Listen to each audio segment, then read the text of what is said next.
Persahabatan retak karena ada yang menuntut sahabatnya untuk buat seperti ini. Coba renungkan, ya atau tidak? Jadi kalau mau belajar sosiologi, belajar di Alkitab. Itu hebat sekali. Cara-cara yang Tuhan ngajar. Kalau saudara buka surat-surat Paulus contohnya.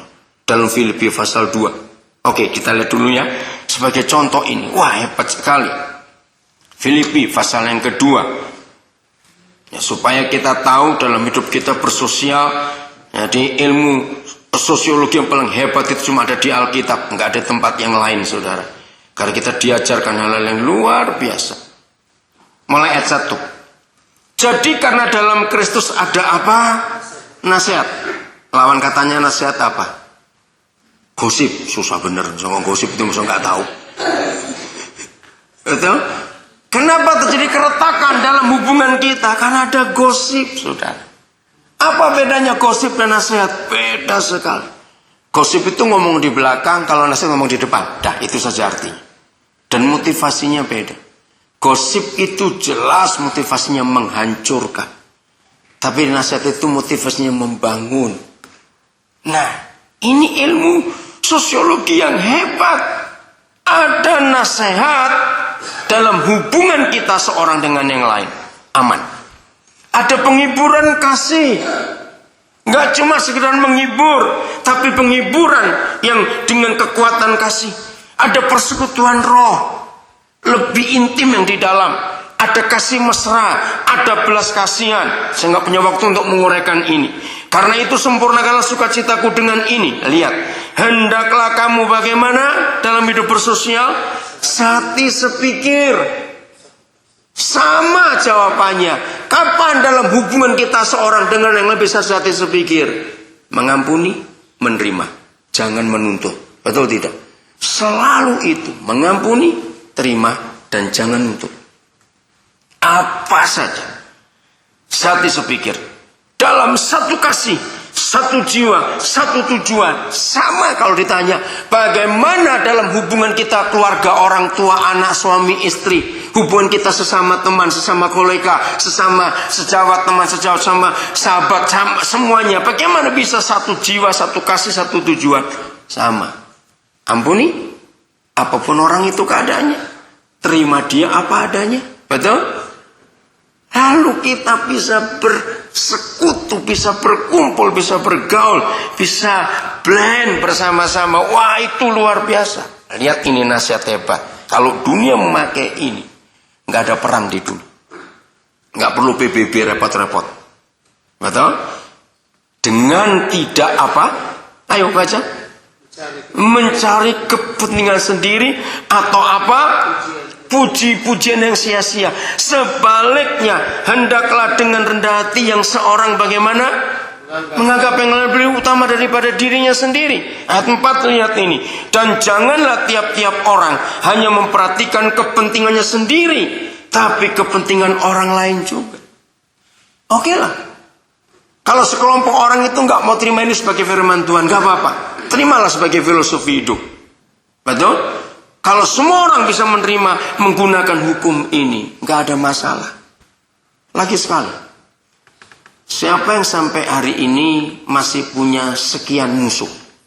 Awas, saudara boleh punya koleksi perangko, punya koleksi musuh, awas kamu. Mungkin saya berkata, saya nggak punya musuh, cuma jengkel, sama saja. Nggak punya musuh tapi jengkel, sama itu. Kalau jengkol beda. Serius saudara, coba jujur pada diri sendiri. Saudara masih jengkel dengan berapa orang sampai hari ini? Penting sekali. Karena jengkel itu merusak hubungan. Betul nggak? Jengkel itu merusak hubungan. Maka itu kenapa setan merusak gereja dengan perpecahan. Ya, dengar pertanyaan ini. Mengapa setan selalu punya hobi mengobrak-abrik gereja? Karena setan tahu gereja adalah satu-satunya kelompok manusia di dunia ini yang punya hukum sehebat ini. Nah, sebelum hukum pengampunan ini keluar dari gereja, supaya dunia sembuh. Sungguh saudara, forgiving is healing. Saya percaya itu. Kalau dunia ini saling mengampuni, dunia ini sembuh. Betul tidak? Nah, sebelum gereja itu keluar dengan kebenaran ini, dengan filosofi yang sangat dibutuhkan semua manusia di dunia, maka setan serang balik ke dalam. Kita dihancurkan satu dengan yang lain. Gosip, saudara. Yang merusak itu gosip. Seharusnya kita semua sudah harus pintar, jangan bodoh terus. Sudah berapa tahun umur kita, dan sudah berapa tahun kita digosipkan orang atau kita gosipkan orang. Masa nggak kenyang-kenyang? Ngerti kata itu? Masa nggak kenyang-kenyang? Dan kita terus mau begitu saja. Jangan pernah ngomong di belakang. Langsung ngomong. Tapi dengan dasar kasih. Nasihat tanpa kasih, selembut apa kata-kata, akan melukai orang. Betul tidak? Tapi nasihat dengan kasih, sekasar apa dia ngomong, orang itu nggak akan sakit. Aneh. Ngerti betul hal ini? Itu luar biasa. Ada orang ngomongnya halus sekali. Aduh, kalau kita lihat ngomong wayang Jawa kalah halusnya, misalnya begitu. Tapi kita dengar ini sakit, sakit. Kenapa? Karena motivasi hatinya nggak ada kasih. Tapi kita pernah ketemu orang, wah ngomongnya kasar sekali. Tapi aneh, kita mendengarnya kok nggak sakit, enak. Maka jawabannya kita ketemu di kitab Filipi tadi. Karena dasarnya dia ingin membangun, karena dia kasih. Maka itu saran begini. Jangan pernah sekali-kali menasihati orang ketika masih jengkel. Jangan sekali-kali. Tunggu sampai jengkelmu hilang. Baru boleh ngomong. Betul? Karena waktu kita masih jengkel, nasihatin orang, celaka. Saudara. Mengampuni. Ini hal yang luar biasa. Mengampuni. Tidak menuntut. Saudara, secara medis bisa ditemukan. Orang yang suka nuntut, itu makan dalam istilah kita. Pernah tahu yang kata makan dalam itu? Karena dia akan capek dengan dirinya sendiri. Padahal capeknya kan dengan orang-orang itu. Kenapa kamu begini? Kenapa kamu begitu? Kenapa? Nah, kan dia nuntut orang lain berubah seperti yang dia mau. Dia itu makan dalam. Nah, seorang yang belajar halter angkat besi akan tahu. Satu teori saja dalam angkat besi. Jangan ngeden. Tahu kata ngeden dia? Sama begitu. Waduh, jangan. Tambah pendek kamu nanti. Jadi gini, orang yang angkat besi itu ototnya harus dikendorkan. Jangan melawan, istilah gitu. Jangan. Pelan-pelan dulu. Yang rileks. Nah, otot yang cepat tegang, itu cepat capek. Dia nggak akan bisa tahan lama. Tapi kalau rileks, ya, ikuti dulu ototnya bagaimana, nggak akan capek. Nah, teori itu bisa kita pakai dalam jiwa kita. Untuk kita tidak stres, ya, jangan maksa, jangan nuntut. Itu membuat kita capek dalam hidup. Maaf, saya beri contoh yang sangat jelek, tapi ini fakta. Kenapa orang gila jarang sakit?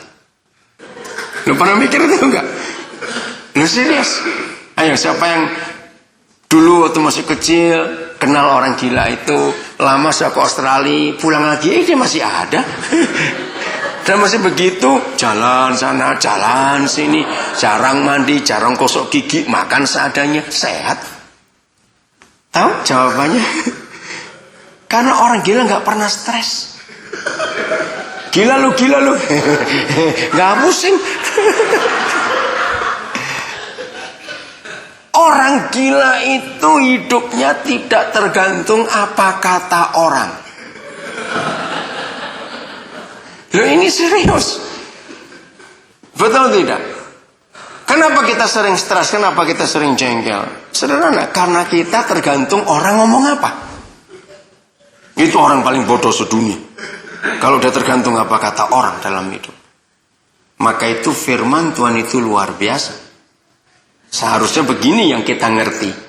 Harusnya semua kita tergantung apa kata Tuhan. Bisa bayangkan nggak? Kalau hidup kita semua tergantung apa karena kata Tuhan, gak stres hidup. Nah, di mana kebenaran firman? Orang gila gak sakit-sakit? Ada di Amsal 17 ayat 22. Hati yang gembira adalah obat yang manjur.